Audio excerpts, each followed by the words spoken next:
Start. बहुत इंतज़ार कराने के बाद पिछले दिनों पूरे दमखम के साथ बादल बरसे। इसके साथ साथ चारों ओर फैले दरख्तों पर मानो हरियाली का एक दरिया बह रहा था। अलग अलग सुर में परिंदे अपने राग छेड़े हुए थे। दरख्तों की दुनिया ही कुछ खास होती है। जब भी उनके बीच होता हूँ, अपने इंसान होने पर झेंपता हूँ, सोचता हूँ बेहतर होता कि मैं भी कोई पेड़ ही होता। नीम, गूलर, पाकड़, पीपल या कोई और। धर्म, जाति, त्वचा के रंग, धन दौलत, रीति रिवाजों के नाम पर बटी हुई एक कौम का नुमाइंदा होने में शर्म आती है।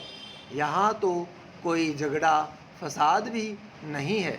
नीम की बगल में बरगद अपने पूरी गरिमा और शान के साथ खड़ा रहता है, तो पीपल जैसे जामुन को सहयोग और पोषण दे रहा होता है।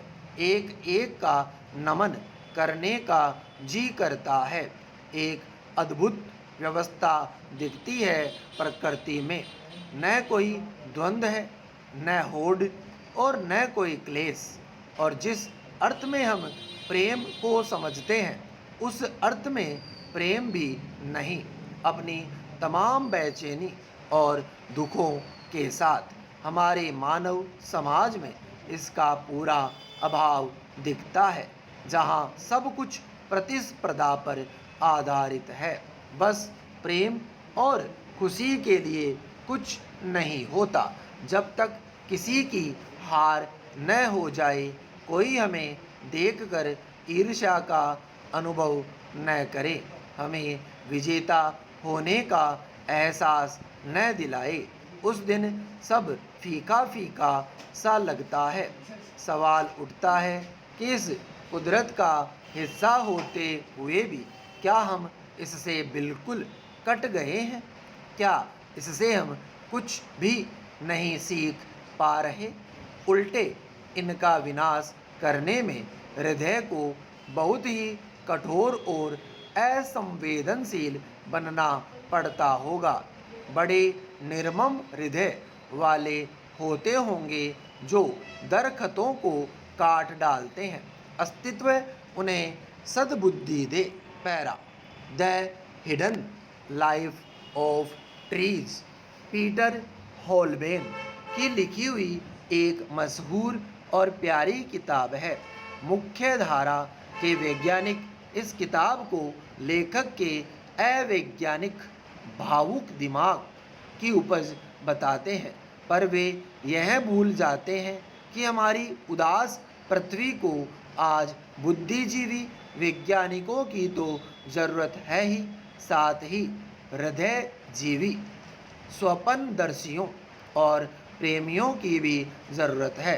होलबेन दरख्तों को बहुत करीब से देखकर उनके बारे में लिखते हैं, उनकी धड़कनों और सांसों को गिनते हैं। दार्शनिक और रहस्यवादी जीहू कृष्णमूर्ति की तरह उनकी ध्वनियाँ सुनते हैं, उनके आपसी रिश्तों के निस्वार्थ आधार को निहारते हैं और मानव समाज के दरकते रिश्तों पर अप्रत्यक्ष तौर पर टिप्पणी भी करते हैं, क्योंकि अपनी स्वार्थपरायणता के कारण ही हम अपने खात्मे के कगार पर पहुंच गए हैं। वृक्ष इस दुर्गुण से कोसों दूर है। होलबेन कहते हैं कि दरख्त बहुत ही सामाजिक होते हैं। वे एक दूसरे की बहुत ज़्यादा परवाह करते हैं, इतनी ज़्यादा कि निर्ममता से काट दिए गए किसी वृक्ष की जंगल के बाकी वृक्ष सदियों तक देखभाल करते हैं। दरख्तों के आपस में जुड़े रहने का बस यही आधार होता है। वुड वाइड वेब यानी WWW हमारी इंटरनेट की दुनिया के WWW का एक प्राकृतिक रूप और ढब। यह मिट्टी के कवकों के एक जटिल आत्मीय संजाल से निर्मित है और इसके ज़रिए बड़ी मात्रा में लगातार सूचनाओं और पोषण का आदान प्रदान होता है। कोई दरख्त द्वीप नहीं, आसपास की मिट्टी बीमार है तो दरख्त स्वस्थ नहीं रह सकता। पैरा कवक और वृक्ष के आपसी संबंध को लेकर वैज्ञानिक शोध हाल ही में शुरू हुआ है। वृक्ष आपस में भोजन और जानकारियां साझा करते हैं क्योंकि उन्हें एक दूसरे की ज़रूरत होती है। जंगलों को एक सूक्ष्म या माइक्रो वातावरण का निर्माण करना पड़ता है जो वृक्षों के विकास और वृद्धि के अनुकूल हो। इसलिए जो वृक्ष अलग थलग पड़ जाते हैं उनके जीवन की अवधि जंगल में रहने वाले वृक्षों की अपेक्षा कम होती है। होलबेन उदास होते हैं उन वृक्षों के लिए जिनको कृषि के नाम पर गुलाम बना दिया गया है। ये पेड़ अपने समाज से अलग हो जाते हैं और दूसरे दरख्तों से बातचीत नहीं कर पाते। पैरा हॉलबेन का मानना है कि पेड़ पौधे जब बूढ़े होते हैं तो इसका अर्थ यह नहीं कि वे कमज़ोर, बीमार और जर्जर हो जाते हैं। इसके विपरीत वे ऊर्जा से भरपूर और बहुत उत्पादक बन जाते हैं। इसका अर्थ यह है कि जब जलवायु परिवर्तन की बातें होती है तो ये बूढ़े वृक्ष ही इंसान के बहुत ही करीबी मित्र बन जाते हैं। उन्हें बचाना हमारे हित में है।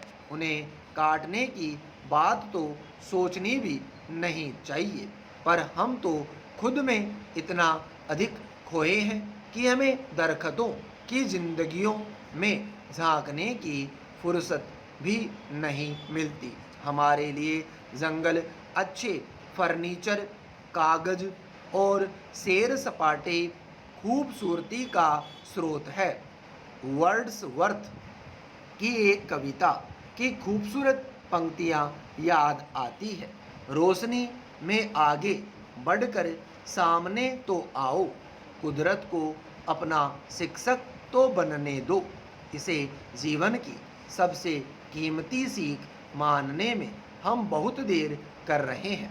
समय का दरिया लगातार बह रहा है।